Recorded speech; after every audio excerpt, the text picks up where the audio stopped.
নির্বাচনের দিন এগিয়ে আসায় তৎপরতা তুঙ্গে পুলিশের। শুরু হয়েছে নাকা চেকিং।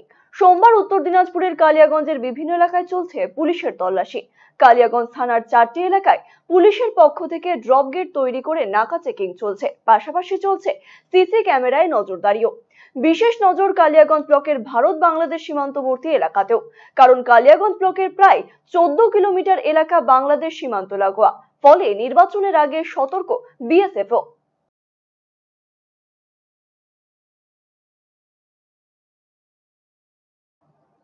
নির্বাচনের প্রাক্কালে নিরাপত্তার চাদরে মুড়ে ফেলা হচ্ছে বাংলা বিহার সীমান্ত। উত্তর দিনাজপুর জেলার চাকুলিয়া রামপুরে বাংলা বিহার সীমান্তে চাকুলিয়া থানা ও গোয়ালপুকুর 2 নম্বর ব্লকের প্রশাসনের উদ্যোগে জোরদার করা হয়েছে তল্লাশি। চেক পয়েন্টে বসানো হচ্ছে সিসিটিভি। 24 ঘন্টা সিসিটিভির মাধ্যমে নজরদারি চলবে সীমান্তবর্তী এলাকায়। কর্তব্যরত পুলিশ কর্মীদের জন্য নির্মাণ করা হবে অস্থায়ী তাঁবু। করা হচ্ছে পানীয় জলের ব্যবস্থাও। ভোটের আগে অপরাধ দমনে এবং সীমান্তবর্তী এলাকায় শান্তি বজায় রাখতে তৎপর পুলিশ প্রশাসন।